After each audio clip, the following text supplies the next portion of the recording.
शिव नवरात्र के चलते देपालपुर के तहसील परिसर स्थित चंद्रमौलीश्वर महादेव मंदिर में इन दिनों प्रतिदिन अलग अलग आयोजन किए जा रहे हैं। इसी कड़ी में पंडित गौरव व्यास के मुखारविंद से नानी बाई का मायरा चल रहा है, जहां बड़ी संख्या में महिला श्रद्धालु पहुंच रहे हैं। नानी बाई का प्रसंग सुनाते हुए उन्होंने कहा कि नरसिंह मेहता के पास में भगवान की कीर्तन सिवा कुछ भी नहीं था। नानी बाई के ससुर श्रीरंग ने जब कुमकुम पत्रिका लिखी तब मन में भाव था कि अगर नरसिंह मेहता आएंगे तो उनके पास कुछ भी नहीं है और हमारी हंसी होगी। इसीलिए नानी बाई की सास ने मायरे की सामग्री लिख दी और उसमें लिखा कि अगर अभी मायरे की व्यवस्था कर सके तो आना। नानी बाई का मायरा भरने के लिए भगवान धरती पर आए थे। कथा में नानी बाई का मायरा भरा गया, जिसमें देर रात तक श्रद्धालु झूमते रहे। वहीं फाग उत्सव भी मनाया गया।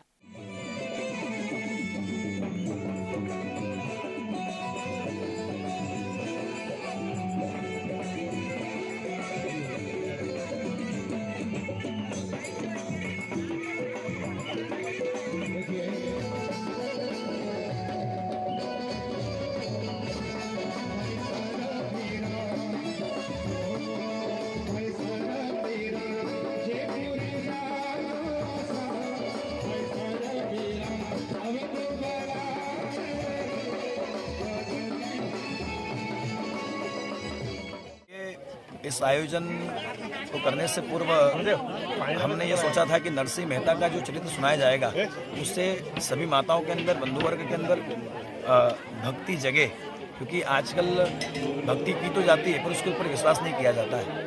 और एक ये भी भाव था कि सर्वे भवन्तु सुखिनः सर्वे सन्तु निरामया, सभी सुखी रहे, समृद्ध रहे।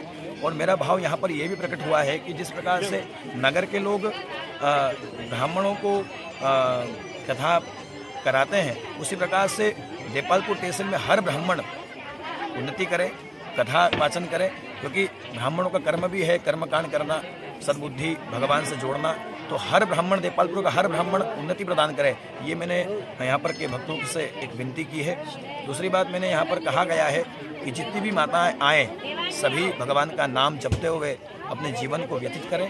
नानी बाई के मायरे में नरसिंह मेहता ने भगवान सांवरिया के ऊपर अटूट विश्वास किया है, जिससे भगवान सांवल सेठ बनकर आए और नानी बाई की बेटी के यहाँ पर 56 करोड़ का मायरा भरा है। यहाँ देपालपुर में सब भक्तों के द्वारा भक्तिमय आयोजन था, जिसमें सबने मिलजुल कर नानी बाई का मायरा, जो 600 साल पुरानी कथा है, जिसमें स्वयं कृष्ण भगवान नानी बाई के यहाँ मायरा भरने आते हैं, उस कथा का यहाँ पे हमारे पंडित जी गौरव जी व्यास द्वारा सबको बताया गया।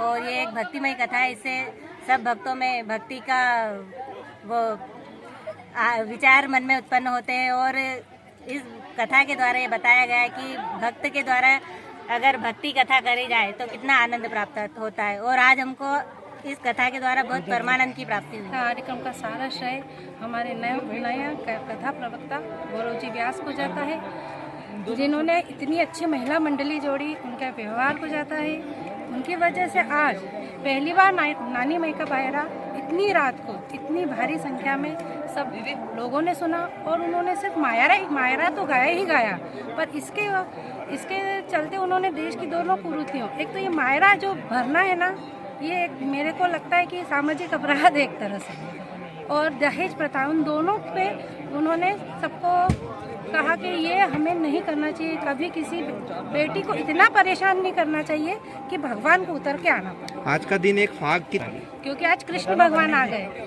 और गौरव जी भैया ने ऐसा समा बांधा, शायद रात में 11 बजे पहली बार इतनी महिलाओं ने इतनी अच्छी तरह से फाग का आनंद लिया। पंडित गौरव व्यास ने देपालपुर के तहसील परिसर स्थित शिव मंदिर पर श्रोताओं को कथा सुनाकर भाव विभोर कर दिया। वहीं कृष्ण भक्ति में देर रात तक भक्त झूमते रहे। इस दौरान फाग उत्सव का भी आयोजन हुआ। यहाँ सभी ने एक दूसरे को रंग गुलाल लगाकर नाच व झूम कर बधाइयां दी।